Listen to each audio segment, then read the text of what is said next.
The Walking Dead Saints and Sinners is one of the most successful and popular VR games ever made, and considering it was released 5 years ago, it's still one of the biggest selling titles and is regularly in top 50 platform chart sales. This is obviously helped by being ported from its original PCVR release to every VR platform. Now, this porting process hasn't always gone smoothly, mainly due to the Quest 2 port and Chapter 2 being the biggest culprit, launching in a pretty bad state. But Skydance have made good on this now, and I actually think the Quest 3 version is a great example of how good ports can be done on standalone devices. I also remember when this got ported to PSVR with the dreaded Move controllers and being particularly impressed, but the latest version we got was on PSVR2 and Skydance absolutely nailed it. So with that out of the way, it's safe to say no matter what system you play The Walking Dead Saints and Sinners on, you're going to have a good experience in terms of performance. And I also want to mention the Saints and Sinners modding scene is pretty cool too, and even though the general interest of the game has slowed down, modders like Substatica are bringing us some fantastic mods everyone should check out, but obviously these mods are only available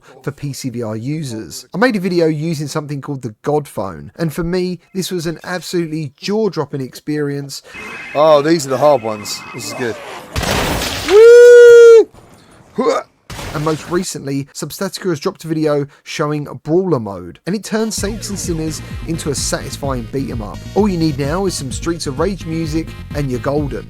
If you're interested in getting more out of Saints and Sinners on PCVR, make sure you head over to Substatica's channel via the link in this video description. Now, what I wanted to do today is rediscover what Saints and Sinners did well that made it so popular and see how it shapes up now in 2025. For those who don't know the story, you are known as the Tourist, and you meet up with an old guy called Henri, who is on the verge of a great discovery called the Reserve. The Reserve is kind of a legendary myth in the game at this point, but it's something that is sought after by everyone who is alive after the flood and the zombies, making it literally gold. It's filled with weapons, ammo, meds and food, and was originally meant for the army to fight back against the onslaught, but it never happened. Now when it comes to Henri, unfortunately, as you start the game, they get hold of the old boy, torture him for his info, but he doesn't give anything away, and you take on his role and continue his legacy to find the Reserve. And he also wants you to save the guy locked inside the Reserve, which is now fast being filled with water. Now I'm not going to tell you what you have to do in the game, but one thing I love about this is the story is full of choices. You can be the good guy and help everyone you come across,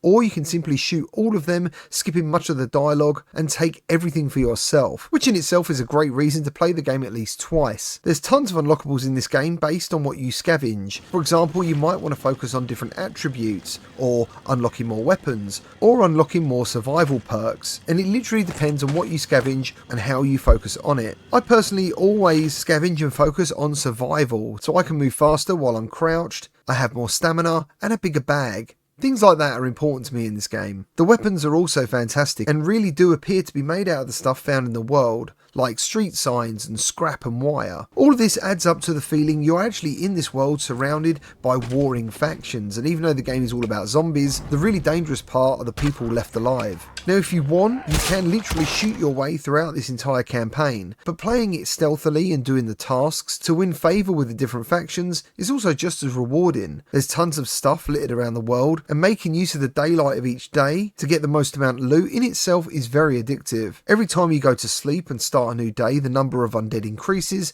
and supplies dwindle, so you end up trying to juggle doing the next objective while also trying to make the most of every single run for yourself, and it's pretty addictive. When I first stepped back into the world of Saints and Sinners, I was very impressed with the visuals. It's pretty striking, even though it's not realistic looking. It has more of a comic book style, especially when it comes to the characters, but they are all full of expression and the voice work is excellent. And everything I picked up and looked at has rust and dirt, and generally all the items are in a state of decay. The game's survival focus is basically a balancing act, and even though Saints and Sinners doesn't have hunger and thirst elements, you still need to eat and drink sometimes to offset your actions and your playstyle. You can't run around and stab everything without consequence, because stamina is the one thing you'll definitely have to keep your eye on the most. If you keep draining your stamina, your permanent amount of stamina diminishes as a punishment, causing you to not always go in for the attack, and make sure you have stew to replenish your stamina back to full. Now you really find this stew out and about, which means you need to craft it back at the camp, and that's the cycle that I like so much. The survival element is also not overly complicated like some of the other games I've played, where survival is a key part of the game and becomes an annoyance, but it does enough to stay on your mind. I'll never forget the first time I swung a two-handed axe in Saints and Sinners and saw after only my second swipe my stamina dwindling. And at first, it really pissed me off, and I found it a little immersion breaking. In my old home when I was a kid, we used to have an open fire, and every Sunday I would chop wood, so I know I can use an axe for a very long period of time, and I didn't like that my character in Saints and Sinners couldn't. I brought this up to someone at Skydance while at Gamescom getting an early look at Chapter 2, and he replied, "You have to remember, your character has been starved of any nutritious food for well over 2 years. There's no gyms, there's no healthcare, there's no vitamins, and that's why you're so weak." And I actually thought, wow, that's actually a pretty cool explanation. Even holding an axe single-handed seems extremely heavy in this game, and I remember going from being annoyed to actually appreciating the thought that had gone into this. While we're on the subject of the stabbing mechanic, it's probably the most satisfying thing I've ever felt in any VR game. If you swing the knife with enough momentum, it will pierce a human or zombie skull instantly. But if you're too slow, you may only pierce the skin,